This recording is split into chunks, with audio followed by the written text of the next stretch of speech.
Bienvenidos a Filosofía en 20 minutos. Soy Andrés Aguilar y en este podcast vamos directo a las ideas que cambiaron la forma en que pensamos, desde los griegos hasta hoy. Sin vueltas, sin humo, sin palabras complicadas. Solo las preguntas que incomodan y las respuestas que dejaron huella.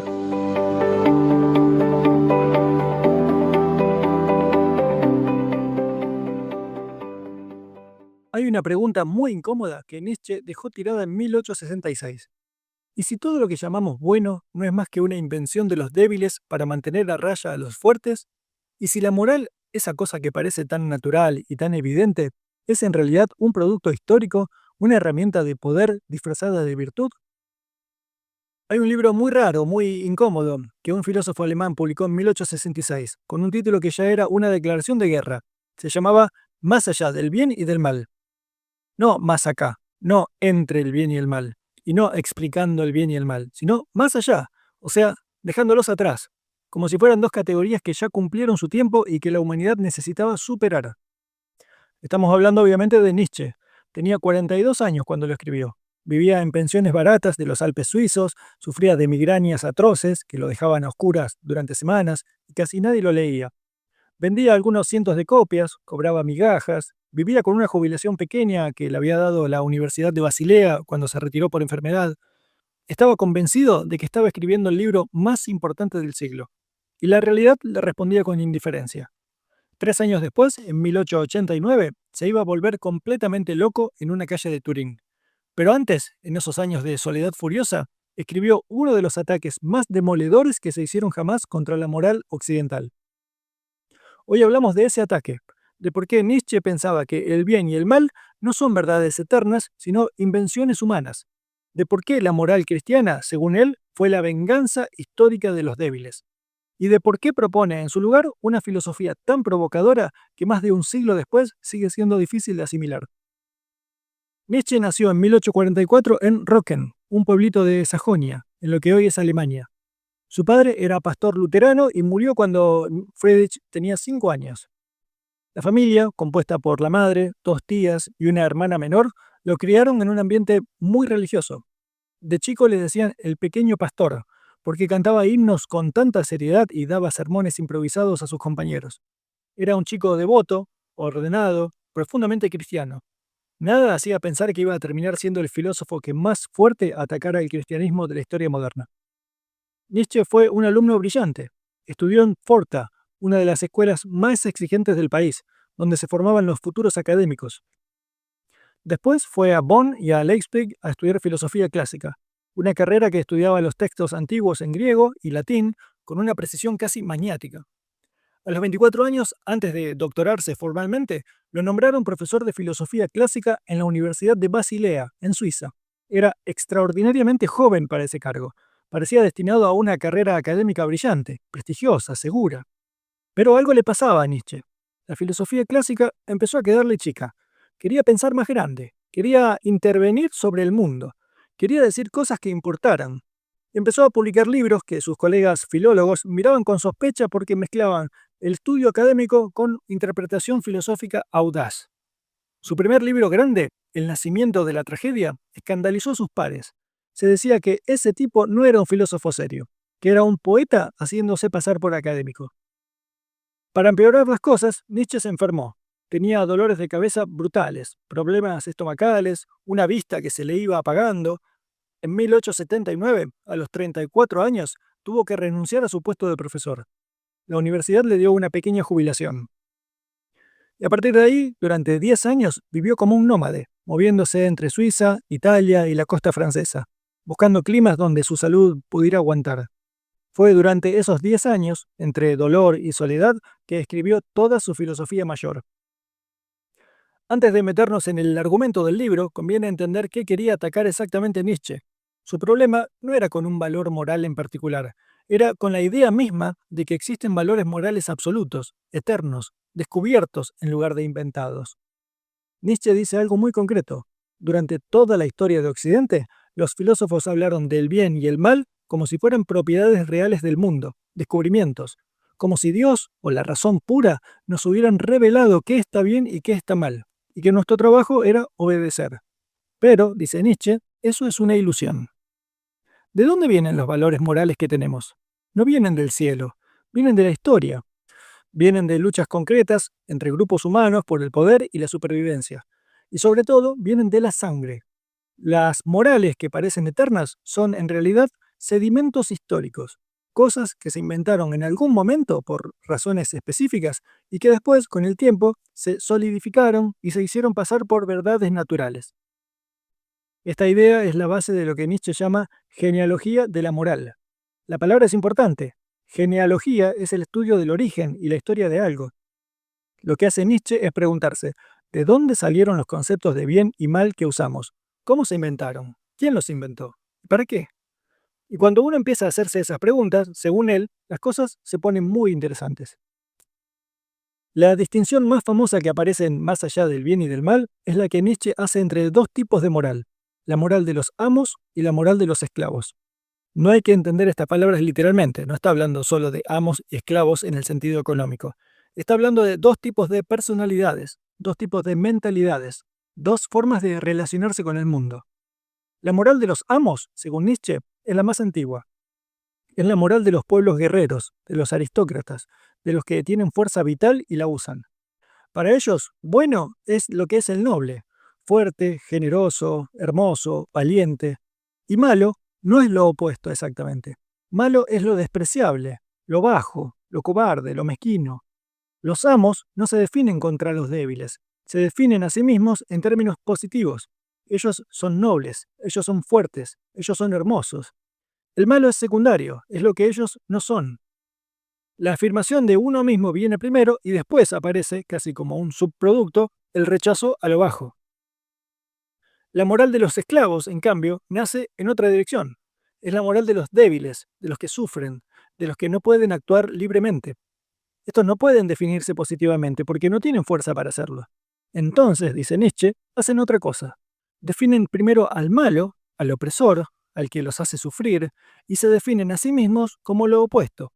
El amo es malo porque es violento, porque es egoísta, porque disfruta, y entonces el esclavo es bueno porque es manso, porque es paciente, porque sufre, porque no se venga. Acá viene el golpe principal del libro. Para Nietzsche, lo que llamamos moral cristiana, esa moral que valora la humildad, la misericordia, la mansedumbre, la pobreza, el sufrimiento como camino de salvación, es exactamente la moral de los esclavos.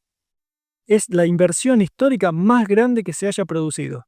Los débiles, durante mucho tiempo, lograron convencer a los fuertes de que ser débil es virtuoso, de que ser pobre es noble y que sufrir es santo. Y los fuertes, con el tiempo, se la creyeron y empezaron a sentirse culpables de su propia fuerza. Nietzsche localiza esa inversión históricamente. Dice que empezó con los profetas judíos que predicaron que los pobres eran los elegidos de Dios y que los humildes heredarían la tierra. Pero sobre todo se cristalizó con el cristianismo. Jesús, dice Nietzsche, fue el momento en que esa inversión llegó a su cima. La cruz, el símbolo del sufrimiento del débil, se convirtió en símbolo de victoria moral. Los romanos, que eran fuertes, conquistadores, terminaron arrodillados ante el dios de los esclavos. Hay un concepto que Nietzsche desarrolla con una potencia brutal y que merece detenerse. En francés se llama ressentiment, y Nietzsche prefiere usar la palabra francesa porque le parece más precisa que cualquier traducción. Es un sentimiento que arde en lo profundo del alma humana y que, según él, es el verdadero motor de la moral de los esclavos. El resentimiento es lo que sentís cuando alguien te hizo algo, o cuando tiene algo que vos no podés tener o devolver. No podés vengarte físicamente, no podés competir, no podés alcanzar lo que el otro tiene. Entonces, el resentimiento se internaliza, se vuelve hacia adentro, se convierte en una corrosión espiritual lenta, y a la larga busca otra forma de venganza, la venganza moral. Decir que lo que el otro tiene no era bueno, que no era envidiable, que está mal querer eso. Convertir tu carencia en virtud, convertir su fuerza en pecado. Para Nietzsche, mucho de lo que llamamos indignación moral o compromiso ético o lucha por la justicia esconde resentimiento. No siempre, pero a menudo. La gente que predica más fuerte contra los privilegios suele ser la que no los tiene y no se anima a admitir que los desea. La gente que habla más fuerte contra el éxito suele ser la que no lo logró. Esa es una de las observaciones más duras y más perturbadoras de Nietzsche. porque te obliga a sospechar de tus propios juicios morales. ¿Realmente creo yo que esto es injusto o estoy resentido porque no lo tengo yo? No todo es resentimiento, claro. Hay valores genuinos, hay gente que busca justicia desde la fuerza y no desde la envidia. Pero distinguir lo uno de lo otro es difícil. Y Nietzsche pensaba que la mayor parte de la moral occidental, examinada bajo esta lupa, se revela como producto del resentimiento. Antes de hablar de la propuesta nietzscheana, hay que entender el problema mayor que él diagnosticaba. Nietzsche pensaba que la cultura europea estaba al borde de un abismo enorme y que ese abismo se llamaba nihilismo. ¿Qué es el nihilismo? Es la sospecha primero y después la convicción de que los valores en los que creíamos no tienen un fundamento sólido, de que Dios, en el sentido amplio, no garantiza nada, de que las verdades morales son inventos, de que la vida no tiene un sentido inscripto desde afuera. Para Nietzsche, esta noticia es inevitable. Una vez que la ciencia, la filosofía y la honestidad intelectual avanzan lo suficiente, los viejos sistemas morales pierden su autoridad. Lo dice en una imagen famosa: Dios ha muerto. No quiere decir que el Dios físico haya fallecido. Quiere decir que la creencia que sostenía toda la moral occidental ya no se sostiene en los corazones de la gente educada. Y aunque nadie lo diga abiertamente, las consecuencias se sienten. El problema es que la mayoría reacciona al nihilismo de las peores maneras. Algunos se aferran desesperadamente a las creencias viejas, fingiendo que no cambió nada. Y otros caen en una versión pasiva del nihilismo, dejándose llevar por la apatía, el consumo, la búsqueda compulsiva de placer para no pensar. Y otros, los más peligrosos, llenan ese vacío con sustitutos: ideologías políticas extremas, sectas, cultos a la personalidad. El siglo XX, con sus totalitarismos, le dio a Nietzsche una razón póstuma muy oscura. Cuando los valores tradicionales se derrumban, el alma humana puede agarrarse de cosas todavía peores. La propuesta de Nietzsche es no quedarse en ese vacío y tampoco llenarlo de basura, es atravesarlo, aceptar la responsabilidad de crear valores nuevos sin una red de seguridad metafísica. Eso es lo que vendrá a continuación. Si Nietzsche tuviera razón, si la moral cristiana es resultado de un proceso histórico de inversión de valores, ¿qué propone en su lugar? Y acá hay que tener cuidado porque mucha gente leyó mal a Nietzsche y pensó que estaba proponiendo un retorno a la moral de los amos, una vuelta al pasado bárbaro. Y eso no es exactamente lo que dice. Lo que Nietzsche propone es ir más allá del bien y el mal, más allá de esas categorías rígidas, esas etiquetas que asumimos como universales. Y para ir más allá, primero hay que verlas como lo que son: invenciones humanas. Hay que tomar distancia de ellas, mirarlas con sospecha, preguntarse qué intereses sirven y qué fuerzas las produjeron. Nietzsche introduce la figura del espíritu libre, alguien que ha logrado salir de la moral del rebaño y empezar a crear sus propios valores. No es un destructor, es un creador. Es alguien que entiende que los valores no se reciben de afuera, sino que cada cual tiene la responsabilidad de evaluar, transformar y eventualmente crear los suyos. Esta es la base de lo que después llamará el Übermensch, el superhombre o el más allá del hombre. No un nazi, no un superhéroe ni un tirano. Alguien que ha trascendido la moral de rebaño y que vive según sus propios valores afirmados. La voluntad de poder, otro concepto central, no es la voluntad de dominar a otros, es la voluntad de aumentar la propia vida, de expandir las propias capacidades, de afirmar el propio ser en el mundo. Esta es una de las ideas más malinterpretadas de Nietzsche, sobre todo después de que los nazis intentaron apropiársela en el siglo XX. La voluntad de poder, en su sentido nietzscheano, está en el botánico que descubre una nueva especie, en el atleta que rompe un récord, en el músico que crea una sinfonía nueva, tanto como en el político o en el guerrero. Es la energía vital que busca crecer. Hay una idea de Nietzsche que no aparece tanto en Más allá del bien y el mal, pero que vale la pena mencionar porque es el corazón de su filosofía afirmativa. Se llama el eterno retorno de lo mismo. Es un experimento mental que Nietzsche tira casi en pasada en otros libros, pero que él consideraba su pensamiento más profundo. Imagínate, dice, que un demonio se te aparece una noche y te dice: esta vida que estás viviendo vas a tener que vivirla otra vez, y otra vez, y otra vez, eternamente. Cada dolor, cada placer, cada decisión, cada arrepentimiento, todo infinitas veces, exactamente igual. ¿Qué responderías? ¿Aplastaría eso a tu alma o llorarías de alegría? La pregunta es la prueba decisiva. ¿Estás viviendo una vida que querrías repetir eternamente? Esa es la prueba de oro de la afirmación, según Nietzsche. No se trata de creer literalmente que la vida se repite. Se trata de vivir cada decisión como si tuvieras que repetirla para siempre. Solo quien puede decir que sí a su propia vida, con todo su dolor incluido, ha trascendido el resentimiento y el nihilismo. Solo quien afirma sin restos puede crear valores nuevos. Y acá hay que hablar de uno de los desastres más grandes de la historia de la filosofía.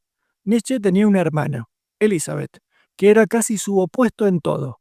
Mientras él se hacía cada vez más anticristiano, antinacionalista y antisemita, ella se casaba con un antisemita declarado y se mudaba a Paraguay para fundar una colonia aria pura llamada Nueva Germania. La aventura paraguaya fue un desastre, su marido se suicidó y Elizabeth volvió a Alemania. Cuando Nietzsche colapsó mentalmente en 1889 y quedó incapacitado, Elizabeth tomó el control de sus manuscritos y los editó. Cortó cosas, cambió fragmentos, reorganizó pasajes. Especialmente manipuló las notas póstumas para construir un libro que llamó La voluntad del poder, presentándolo como la obra cumbre del pensamiento de su hermano, cuando en realidad era una compilación de borradores descartados editada con criterios ideológicos propios. Cuando los nazis llegaron al poder en los años 30, Elizabeth, que ya era una anciana, los recibió con entusiasmo. Hitler la visitó en el archivo Nietzsche de Weimar. Se sacaron fotos y los ideólogos nazis empezaron a usar el nombre de Nietzsche para legitimar sus ideas, distorsionando su pensamiento de manera grotesca. Nietzsche, que había escrito explícitamente contra el antisemitismo y el nacionalismo alemán, fue convertido póstumamente en un héroe ideológico de quienes habría detestado. El verdadero Nietzsche era exactamente lo opuesto. Se peleó con su amigo Wagner, en parte por el antisemitismo de Wagner. Escribió cartas furiosas contra el nacionalismo alemán. Detestaba la masa, la política de masas, la mentalidad de rebaño. Era un individualista radical en el sentido más profundo. Reconstruir su pensamiento real después de la apropiación nazi llevó décadas de trabajo académico. Y hoy, gracias a ese trabajo, podemos leer a Nietzsche limpio de las distorsiones ideológicas que sufrió. Pero el daño fue enorme. ¿Para qué sirve leer a Nietzsche hoy, más de un siglo después de su muerte? Bueno, porque sus preguntas siguen siendo preguntas vivas. Vivimos en una época donde mucha gente proclama valores morales con una certeza absoluta, sin preguntarse de dónde vienen esos valores ni qué intereses sirven. Vivimos también en una época donde mucha gente, en sentido contrario, no cree en nada y vive en un nihilismo light, consumiendo experiencias y opiniones sin compromiso real con ninguna. Nietzsche está en contra de las dos cosas. No quiere que aceptes ciegamente la moral heredada, pero tampoco quiere que vivas en la indiferencia.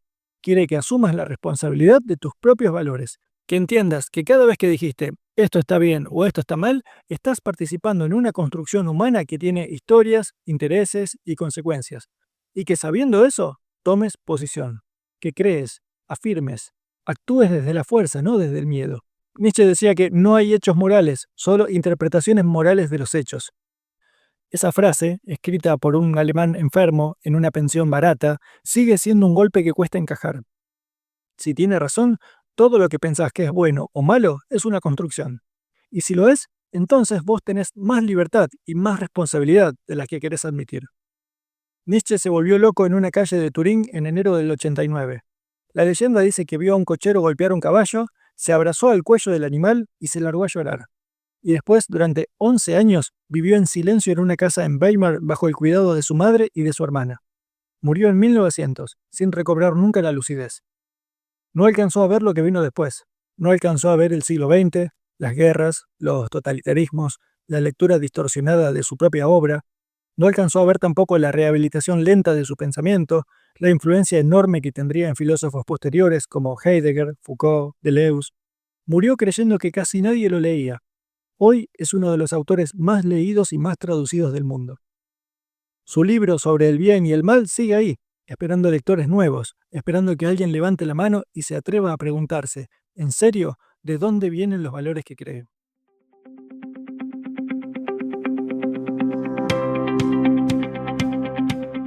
Si te gustó este episodio y querés seguir pensando un poco más allá, suscríbete para no perderte lo que viene. También podés pasar por en20minutos.com, donde subimos contenido nuevo todas las semanas. Y si te gusta este formato, tengo otros podcasts de historia, libros y mitología griega que seguro te van a interesar. Hasta la próxima.